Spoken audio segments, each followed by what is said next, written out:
자, 6월의 마지막 일요일 저녁 무렵에 막 잠이 들려고 하는데 이 계속 연부를 해가지고 불광을 많이 모아서 정말 지안이 꽉 찰 정도로 아주 강렬하게 불광이 모였을 때 부처님께서 갑자기 나를 지구에서 멀리 하늘로 들어 올리자 내 몸이 저 아래 침대에 있는 것을 보았던 것입니다.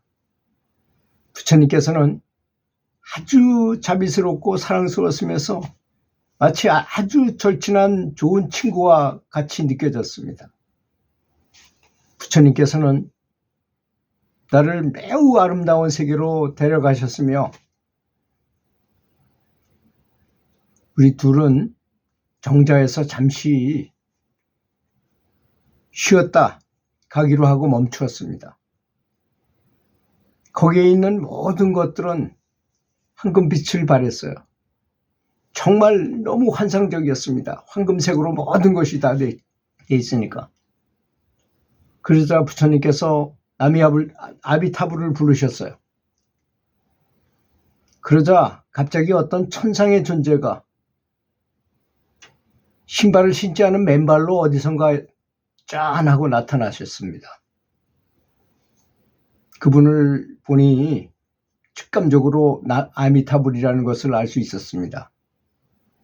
그분의 몸은 황금색으로 빛났고 거대했습니다.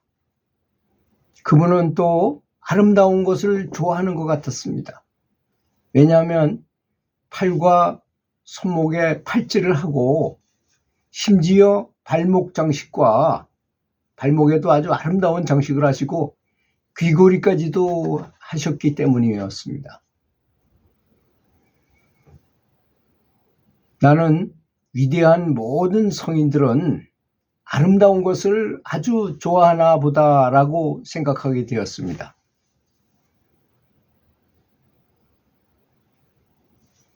아미타불께서는 부처님께 크나큰 존경심을 몸소 표하셨는데 나 역시 부처님과 함께 있음으로 해서 그 영광을 얼마간 누리게 됐어요.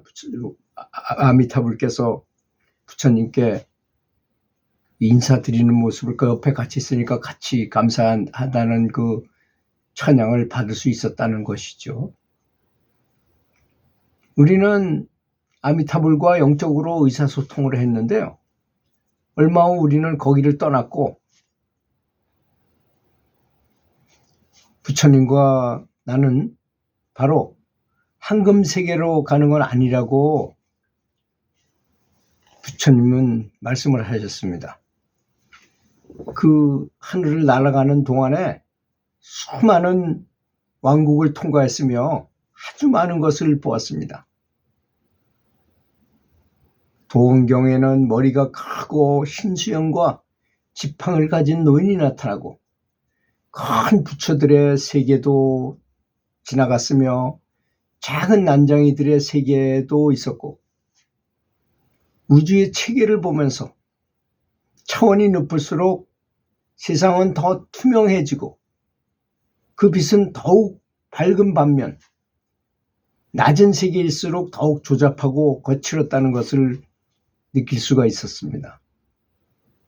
그래서 지구를 이렇게 그 세계들하고 비교해 보니까 지구는 다소 혼탁한 행성이라고 말할 수 있는 곳이다 하는 것을 깨닫게 됐습니다.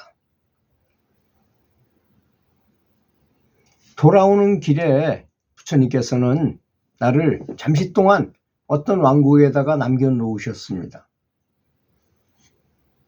그것은 모든 것은 금빛으로 빛나는 물질로 이루어졌지만 황금 수정빛 아미타 왕국과는 다른 곳이었습니다. 그러니까 극락세계와는 다른 불국토였다는 것이죠. 거기에는 황금룡과 불사조가 있었는데 역시 금빛을 발하지만 아주 투명하지는 않았다는 것입니다. 그 황금룡들은 아주 멋지고 기웃게 보였습니다. 그들은 내 앞에 날아와서 내 얼굴을 핥았습니다. 그러나 나는 내 자신을 볼 수 없었으며 내 존재만을 느낀다는 영체잖아요. 육신이 간 게 아니고. 그렇기 때문에 내 존재만을 그들이 나를 핥는구나 하는 것을 느낄 수 있을 뿐이었습니다. 그 행성의 분위기는 아주 편안하고 전혀 중압감이 없는 느낌을 받았습니다. 아주 행복하고 자유롭고 한 느낌을 받았다는 것입니다. 그 금룡들은 인간의 아이보다 더 사랑스럽고 다정했으며 아주 우아하고 아름다운 불사조들은 빛으로 나를 현혹시키고 빛을 많이 보내주었습니다. 나는 너무나 그들이 환대에 너무나 기뻐서 눈물이 펑펑 쏟아지고 울었고 대성통곡하도록 울었고 다시 육신으로 돌아와야 한다는 것이 아주 싫었습니다. 거기가 너무나 편안하고 다정하고 행복한 곳이었기 때문에 그 행복한 분위기, 너무나 행복한 다정한 분위기 때문에 거기에 푹 빠져서 다시 내 육신으로 다시 돌아오고 싶지 않다는 그런 생각을 가졌다는 것입니다. 이런 체험을 하게 된 그 근본적인 원인은 뭐냐? 이 사람이 아무것도 생각 안 하고 오로지 연불만 열심히 해서 그 부처님께서 연불을 하게 되면 먼저 부처님의 모습을 볼 것입니다. 불신을 보는 거죠. 부처님의 모습, 어떤 생김을 보는 것이고, 두 번째는 불광, 부처님의 빛을 흡수하는 것이고, 세 번째는 부처님의 마음, 불심, 부처님의 마음이 무엇입니까? 무량광이잖아요. 무량심이잖아요. 무량심. 사무량심이라고 표현한 그 무량심. 너무나 감사하고 행복하고 주기만 하는 그런 무량심을 말하는 것이잖아요. 그렇게 그런 걸 자꾸 흡수하다 보면, 근데 그것이 여러 가지로 이렇게 나눠지긴 하지만 한마디로 하면 다 그것이 다 빛인 것입니다. 부처님의 마음도 빛이고 부처님의 불광도 빛인 당연히 빛이고 부처님을 모습을 바라보는 것 자체도 불신을 바라보는 것 자체도 빛이고 불심이라는 자비심도 큰 빛인 것입니다.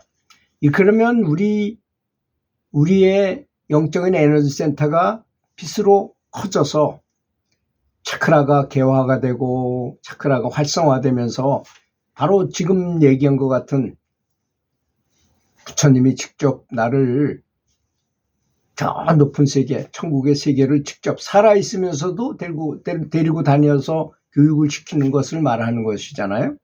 지금 이 체험, 이 사람이 체험한 이 얘기 자체가 바로 그런 것을 말하는 것입니다. 그래서 내 영혼이 빠져나가서 부처님과 같이 여행을 하면서 거기를 구경하고 그러다가 죽게 되면 어떻게 될까요?